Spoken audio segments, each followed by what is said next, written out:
learning. It's a win-win. But in order to speed the process up, set a time limit. Don't let people linger around too long while building their car. And for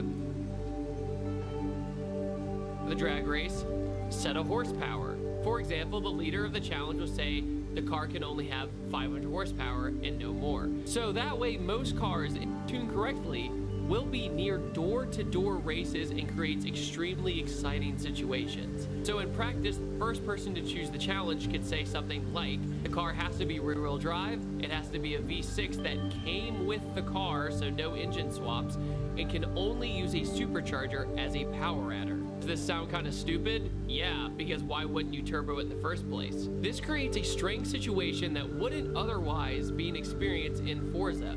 Why on earth wouldn't you turbo it for a drag car when you can make the most power?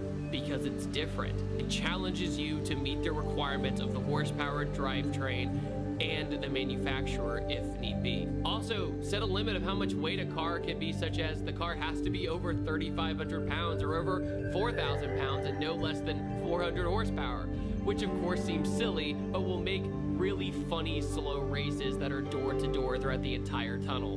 But by doing this, it'll make you think very hard about which car will distribute the power best with the added weight. This shows people's creativity, and you'll almost never guess what platform people pick for each drag challenge you make up.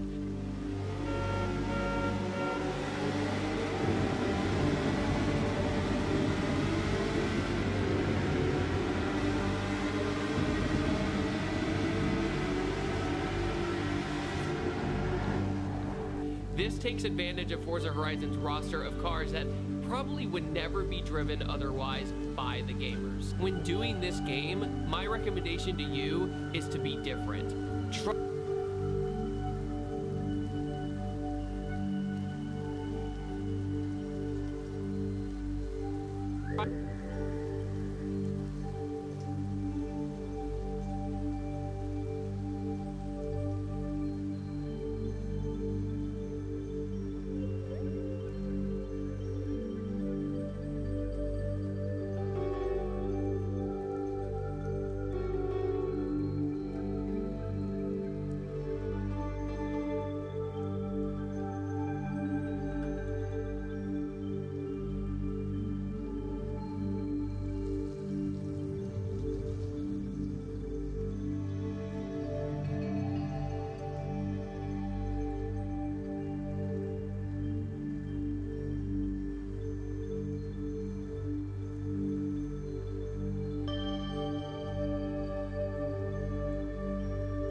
For some people, the Forza games have one problem. After beating every mission and every storyline, you kinda end up just wandering around all by yourself.